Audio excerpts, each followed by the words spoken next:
Joining me now is Mark Dominik, an NFL insider. I've been in the league, followed the league for a very long time. Let's hit a couple of the bigger headlines from Week 9 if we can. I want to start with the Cowboys' performance. Were you surprised at all that their offense really couldn't find any traction against Denver? Yeah, I was. I mean, look, I think Denver, we all started the season with Denver thinking, okay, this is the team that's got one of the best defenses in the National Football League. And they really hadn't played like that. And then they trade away Von Miller, and they play like the defense I think we all expected to see in the preseason. You know, the Cowboys really just couldn't find any rhythm on offense whatsoever. It was a surprise. I think everyone had to be surprised that this team, who I expect to put up points every week, just could not find it. And I think it's coming from, like, the guys aren't fully healthy. Like, Amari Cooper is clearly not at 100% right now. And that's where I think they're hurting, is that they're just not finding that go-to guy when they need the big play right now. And I think they'll circle it around, but it was certainly a greater performance by the Denver defense. And we'll see if they continue to build on that. You know, curious to just kind of get your take on this developing Aaron Rodgers story. I mean, I think it hit its crescendo in the week leading up to this. And, you know, poor Jordan Love, I feel like that was a rough outing for him. But, you know, you've been in front offices before. Where do the Packers go from here in terms of just managing this situation? You know, he's starting to drop some sponsorships. State Farm wasn't running his ads quite as much. I imagine just covering him remotely the way that I have, that he's probably disgruntled at least, and kind of judging as well from what he told Pat McAfee. I mean, what do you do if you're the Packers right now about trying to put this situation behind you? Yeah, I think you try to give it as little airtime as possible. I think you hope that he's obviously ready for next week and be able to play. And I think you just keep rolling. I think you just make sure that you talk or in communication with the league offices specifically to make sure that they know that you've been following the COVID protocols the way you're supposed to. And it seems like that's what's going on. I think they're in a good spot where I do think this story slows down as long as Aaron Rodgers can get back and be eligible to play this upcoming weekend. You know, with Jordan Love, I was really surprised. I thought he'd perform a lot better, especially against the Chiefs defense that has been very porous all season long. And I really liked what Jordan Love did in the preseason. I liked the way he played a little bit against the Saints in that week 1 where they got blown out. But I expected more out of Jordan Love in this game. But we'll see if he gets another start. I still think Jordan Love has potential in there, but it certainly was a shaky start, to say the least. Yeah, you know, I think the narrative maybe around him going in was like, hey, not so fast. They might be able to win with him. And then to have him struggle so much, I mean, almost on his way to a goose egg, I'm sure that was really tough for him.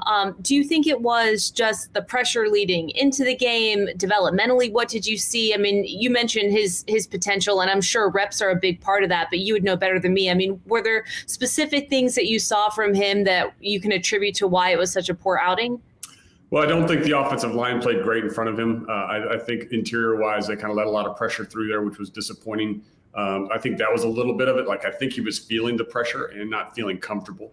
Jordan is a special athlete who has got really great release mechanics. And that's what I keep watching. Like, he's one of those guys that the ball just comes out effortlessly, but he needed to have a little bit more time. And I think these are one of those games. I can go back to, you know, I don't want to put him at Patrick Mahomes level, but I can go back and watch Patrick Mahomes. His rookie year, he played 1 game against the Denver Broncos and threw 2 interceptions. But you saw all these attributes and traits. You're like, there's a lot of potential there. I do think for Jordan to be able to get a full start in the NFL and then now to be able to sit with his coaches and go, why did you make that decision? What were you feeling? It's such a teachable, huge moment for him to see if he can build on it whenever we get to see him again. Yeah. Do you think we all have recency bias when it comes to performances from young quarterbacks with potential? I mean, it's funny. You think about some of these great quarterbacks who are doing so well in the league right now, and it's not that they weren't without their moments where they stumbled. Or I think about Mac Jones, who had a couple teachable moments from the weekend. I mean, do we just forget some of those early poor performances once a quarterback matures and develops and kind of steps into the role that he is meant to have? Yeah, you know, we do. I do think we take for granted that we have seen some of these amazing, like, you know, Justin Herbert and the way he's been able to walk into the National Football League and boom, he just plays. So I think we do get spoiled by that a little bit, but I think we forget, again, how hard this game is. I mean, look, Carson Wentz went through, a roller coaster in his career so far. We're not sure exactly where the ride is, but it's certainly a lot different this year than it was last year. And it's a hard position to play. Everything happens so fast. And so when a young guy's spinning, think of Justin Fields in his first start, how bad that was, right? And we get to see how he's been able to bounce and try to work himself out of those kind of games. It's just hard. And even if you've had practice in a preseason, even if you've had a chance to be on a team like Jordan has over a year, you still can't do anything but the real bullets when you're actually in the game and actually feeling the energy, feeling the emotions. And for Jordan, it just was a game, like you said, it's a game to forget, but I do think it's a game he can learn off of. And then you've got the situation in Atlanta with the Falcons with Matt Ryan, who just continues to kind of do what he does offensively, so efficient.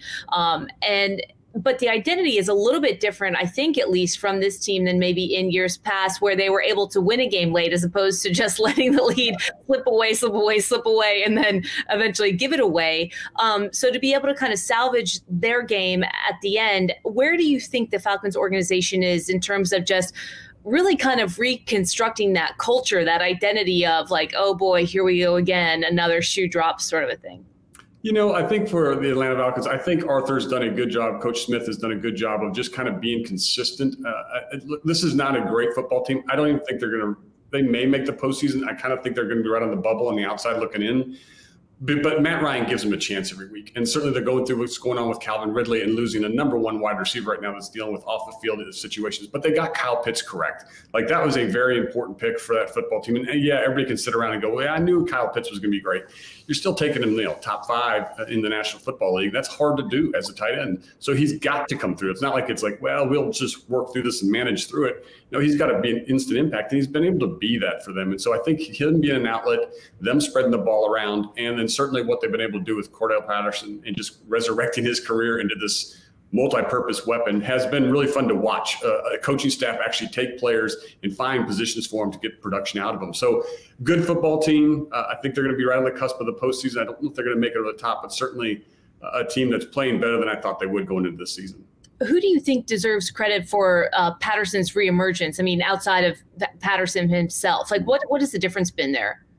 Yeah, I just think that they found ways to get the ball in his hand. Like, I think they looked at him as his power and his speed that he's got when he plays the game. And I think Arthur Smith just looked at it and go, how can I mess with this guy to give him a chance to use these elements? And I think as they started putting him back in the backfield and then dumping the ball out to him, they're like, this is the way, that way he doesn't have to run really long, complex routes. He doesn't have to break things. Like, just get the ball in his hands as quick as we can and let him be the runner that he is. And I think that's what they just decided and figured out as an offensive staff. When you look at Buffalo, a really poor performance offensively for them against Jacksonville, I mean, what were your takeaways there? I was lost and confused when I'm watching it, not understanding why they could never get it going. I mean, I do feel like what's interesting for the Buffalo Bills, it's a side note, but Dawson Knox had been a very big part of that offense as the season started. And with him being out a little bit, I don't think that's the main piece. I mean, this was just a bad performance. I think they played to the level of their opponent. And I think they all week were like, okay, we've got this one. What's our next game? I think it was just that mentality, sadly, that caught up with them. And then once you get in one of those kind of games and it's 6-6, you're like, oh my goodness, now you're pressing because you're like, this can't happen. Like, this is not happening. So you start pressing as a team. And we saw Josh Allen get beat by Josh Allen. It was incredible, wasn't it? I mean, Josh Allen recovered Josh Allen's fumble. Josh Allen sacked Josh Allen, and Josh Allen intercepted Josh Allen. Like, that doesn't happen, but it happened yesterday. So it was one of those games where I think that they didn't realize the fight they were going to get into. And then when they got in it, they pressed and they lost. On the other side of that matchup, I saw that you tweeted something about Urban Meyer, maybe like a welcome to the NFL moment, or not maybe understanding the nuances of just how different it is to be involved in the NFL compared to the college game where he had so much success. And, as this team continues to struggle, his future is certainly up in the air. But can you just expound upon that a little bit further? I mean, what is he sort of realizing now that he might not have been aware of when you come into the league and realize that you're in a whole different place? Yeah, what's really different, especially for the college coaches, is the maturity level of those kids coming into college when you're 18, 17, 19, 21, 22, whatever the age is.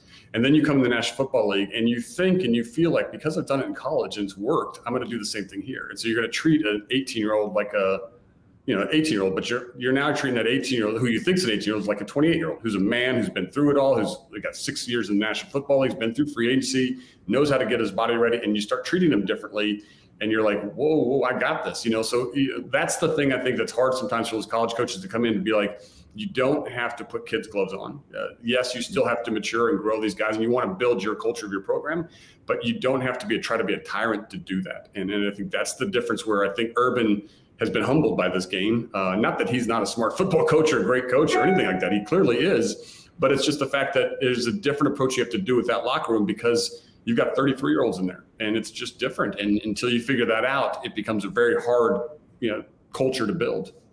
I think the reverse is true as well. Like, I remember earlier in my career, I was working in South Bend, Indiana during Charlie Weiss's tenure, and he had come from New England and then was coaching Notre Dame football and had such a catastrophe of a situation there. And I remember thinking, I'm not sure you know how to manage these young kids who are 18, and they're vastly different from a maturity standpoint. And I think he came in thinking that they would be way more professional when they really just weren't. I mean, they were so young and they needed that kind of developmental touch that he didn't possess. But it seems like an obvious point. And if you look at other leagues as well, NBA coaches are not micromanaging their athletes. I mean, wouldn't you think that a guy coming into the NFL would have a better grasp, or is it really just something that you have to see to understand? You have to get inside the league, whether it's the front office or as a member of the coaching staff, to really understand the ins and outs of how it actually works. Yeah, I think you have to see it. You just have to be careful how much of the table you set in what kind of manner. Like, I get it. Like, a coach definitely coming into Jacksonville with the losing that's happened within the organization, you're like, okay, I'm here to fix it. Like, I'm willing to put myself in Jacksonville and go do this. And with Trevor Lawrence, we're going to win. But the problem is that, again, I think because he's never been in the National Football League, he knows all the people in the National Football League, but it's one thing to manage, young men, and it's another thing to manage a roster of 53 that's got lots of movement. You don't get to recruit anymore. You get one draft, and you're hoping you get it right. You're kind of stuck with the players you already have, and you're also trying to look at how do I fix this team quickly. And you have 7 or 8 draft picks, so it's a very difficult process, because when you get into the college game, you can bring a whole nother class in and say, like, this group doesn't work, and I'm going to go out in the portal and go grab these kids, and you can put it together pretty quick. In the NFL, it's a lot slower process. And I think also in that situation is, again, you've got the maturity that's a lot more sustained. Like, they know how they've gotten to the National Football League to this point, and so they have a mindset of what their situation is going to be. So when he comes in, he's like, no, this is the way we're going to do it. You have to have success, because the hardest thing I think for an NFL player is if they feel like they're not getting better, they start to turn you out. And when they start turning you off, it becomes a real big problem. And so in Urban Meyer's defense, that was a huge win yesterday, and they certainly played great. But that's not the team that I thought they would be. Even though I know it's a kind of a rebuild, I still thought this team would have more than 2 wins at this point during the season. But they're a football team that's living and dying by a quarterback that's certainly experiencing a lot in the NFL, and losing like a DJ Chark or anything like that has certainly been hard on them. But they are a resilient team. They do stay in games, but they certainly played really well yesterday. Yeah, that Tim Tebow experiment may have been a warning sign or a red flag for all of us heading into the season. And I say that as a Florida Gator. I want to ask you about a couple more teams. I do want to ask you about the Ravens. When you think about Lamar Jackson in the past, he's kind of had, I don't want to say a stigma, but there's been plenty of instances where that team has gotten down and he hasn't been able to claw his way back and kind of mechanically work through drives and get them back on top to where they need to be. And then this season, it seems at least that the reverse has been true, that he's been able to execute in a different way. Are you observing that? Are you seeing anything like that in Baltimore? Yeah, when I watch Lamar, I think the main thing that's different for me is the way that he's being able to release the ball at different angles. He's certainly found a way to sidearm sling to be able to fit the ball into difficult spots. I don't think he's ever been able to do that as well as he's doing this year. He's certainly, as we saw, certainly a phenomenal athlete. But he doesn't want, like, he likes to run and he's really good at running, but he doesn't want to run. I think that's the difference. Is I see a guy that really does want to dump the ball to somebody and let them go get some yards too. So his balance, though, of run and pass and just the threat that he just gives every defense coordinator every play is so difficult to deal with because it's got speed on top of it. But I think the one thing that I like about what he's doing right now, and certainly unbelievable performance, is the fact that he, again, can change the arm trajectory or his angles of his arms to where he's going to release the ball. And he's able to fit balls into players that before I think would have been knocked down, or he'd have just tucked it and took a 1-yard run. So that's what I like about Lamar's game right now. All right, just last one for you. Arizona, you mentioned a number of teams who have been depleted by injuries. And, I'm curious about your perspective on it as well, because you always kind of say, like, well, injuries aren't an excuse because everybody's injured and everybody's banged up. But there are some teams who have been without key players. I think you mentioned the Cowboys and a couple of other teams. But when you look at Arizona and what they were able to do this weekend, I mean, where do you rank them among championship contenders, at least at this point in the season? Because, we should know, at least have some kind of idea by now of who's going to be able to stick around and who isn't. Yeah, and with Colt McCoy coming out of nowhere and performing the way he did in that offense, this is why patience is so important in the NFL as well. Look, everybody was ready to fire Cliff Kingsbury. I think if they'd have started slow, it was like, this didn't work. Let's get this guy here. You talk to defensive coordinators around the National Football League, and they say that's one of the hardest offenses to deal with just because of all the movement. It's very complex, and then they're interchangeable, whether it's Rondale Moore or Christian Kirk. I mean, they can put guys in different spots because they found a mold that they like. But this team has been blown up by injuries, right? I mean, we've lost Watt. We've seen, obviously Kyler Murray. We've seen guys get hurt a lot, and yet they continue to show that they understand what they're supposed to do schematically, and they continue to stick to it. So they will run the ball, and they will, with a hodgepodge of people. And I think that's the thing that's special about Cliff Kingsbury and his offense is the fact that it's the system, and then you understand to get the players. And I know a lot of people say it's players, not plays. I get that statement. They have players, but I do think that the system they've constructed is very complex, and it's very hard to maintain your gap and your leverage and your responsibilities when people are flying around you and you're like, he's got the ball, I don't remember. And so I love that about it, and I think that's why Colt McCoy was able to step in there and just be a functioning, smart quarterback who's obviously played a lot in the National Football League, and it wasn't too big for him because he just ran through the plays just like we'd see Kyler Murray. It doesn't take anything away from Kyler Murray and how great he's been this year, but it also speaks to volumes of what Cliff Kingsbury's offense can do. Yeah, because you have such a nuanced sort of view of the players and also kind of how it works schematically, you're not the first NFL analyst to really point that out, that, the system maybe matters more than the players. Like for you, just if you can kind of follow up on that a little bit, what is more important? I mean, can you have players that are not maybe necessarily elite or as good as, the superstars, household names that we know, but because they fit schematically into what a coach or a coaching staff is trying to do, it ultimately ends up being a way more efficient fit. I mean, where's the balance there?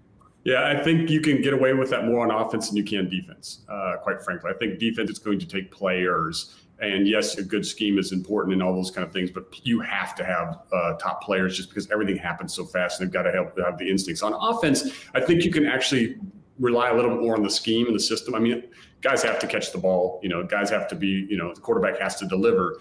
But I think on offense, think of Cliff Kingsbury's offense. I think of Kyle Shanahan's offense. I think of those kind of offenses where there's a reason why running backs drafted in the 4th, 5th, 6th, 7th round become good players, right? Because they plug them into that system, and they're still talented kids, but they work really well with the system. It's why the Shanahans basically never drafted running backs, right? I mean, they kind of like, I can find Terrell Davis anytime.